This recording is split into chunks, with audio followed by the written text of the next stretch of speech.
Hey guys, Dusty Rice here. We're just gonna have a little recap on the Harris chain. So you guys see me getting prepared, running down there. First off, I want to send out congratulations to Drew Gill, just an awesome young man coming up. He just put on a clinic down there and just smashed them. So we started off in 5 fish traditional limit. So we get 3 days of practice. The 3 days of practice that I had, I only got 3 bites, and I cued in on something the last day of practice, and it gave me a good starting point, which kept me in the top 30 almost all day of day one. There was a few key things that happened and that we used, and we're going to talk about them a little bit. So one thing I was doing is we was throwing this little Bill Lewis flat-sided crankbait. So that's not something you typically throw in Florida. Is a really good bait. It's the only thing I could find that would really generate a good bite for me. And you guys, I love the scope. I just could not figure out the technique to get these big fish, or any fish for that matter, to really bite using forward-facing sonar. So forward-facing sonar didn't really play for me down at the Harris chain. So, but we'll talk a little bit about this bait. I made a few little modifications to it, and you guys probably can't see, but I filled this bait with some water. We had some windy, really cold conditions, and it adjusted the wobble of the bait a little bit, and it also allowed it for me to cast this bait a lot farther in that wind. The way I had to position myself, I was fishing some seawalls in these canals with some suspended hydrilla. It was some just hydrilla, and I would just bring this over the top and just kind of tickle the top of that hydrilla. And another thing that I think helped out a lot was this bait fuel. They make a hard bait stick. It's for your hard baits, crank baits, jerk baits, any hard bait that you want to throw. And I think this generated some bites for me. And you just take it, it's kind of like chapstick. You just rub it on your bait, and it just helped them fish, because these fish was just coming up and just slapping at it, or just kind of getting the end of it and getting skin hooked. I lost a really good fish, a key fish that would have sent me into the cut. I only had 3 fish day one, but I think there was 17 or 20 some people that zeroed in that tournament. It's just really, really tough conditions down there in Florida. And I'm very, very fortunate for the finish that I had. We went into day 2. We were sitting in 47th place at the end of day 1, going into day 2. I felt good, but there was some conditions that changed. I lost some wind, which generated some current in these canals, and it just it hurt my bite. I had to make some adjustments, and we caught 3 fish on day 2. We just could not get a big bite, and I was throwing a jackhammer, a bladed jig. So but I think what helped me with the bite is they got these, it's called a Whiptail Shad by NetBaits. Just an awesome little trailer. I think it gives this bait a little bit more of a hunting action.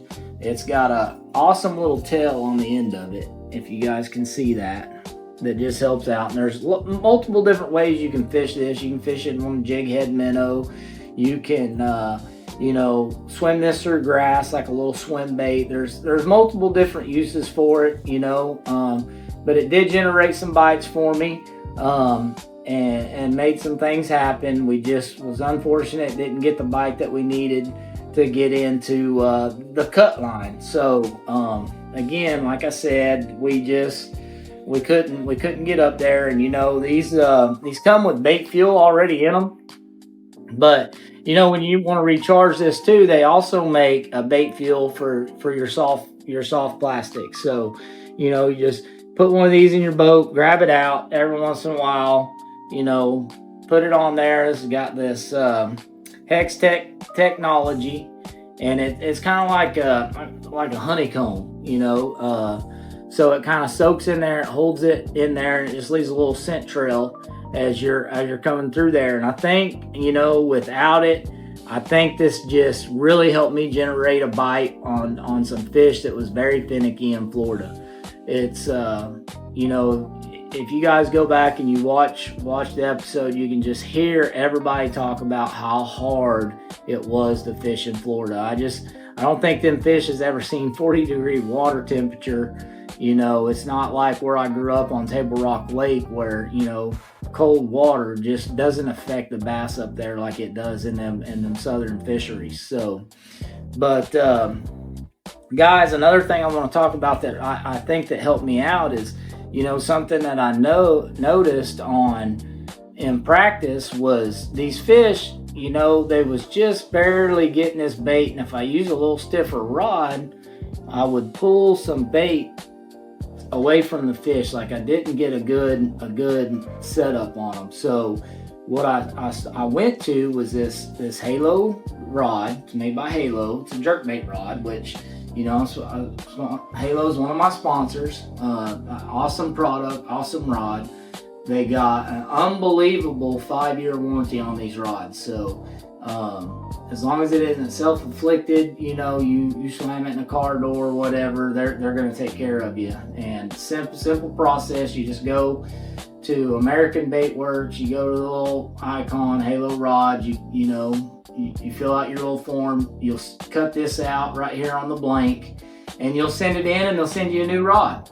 So easy peasy. You ain't got to send the whole rod in, pay all that high price for shipping. They're going to get you a new rod, get it to you. So you guys, interested, come and check them out. Tangled Up Outdoors. Also, we got a lot of stuff in there. You can get anything that bait's in there. We carry a lot of other stuff too. So I don't think it was a color thing. I tried multiple different colors, as you can see here. We use a citrus sad down there. It was a good color too. So we just couldn't generate a lot of bites down there. Weather had a big play into it, but it's my rookie year on the Tackle Warehouse Pro Circuit. We're super excited about it. Our next stop is Santee Cooper, South Carolina. It's coming up here at the end of the month.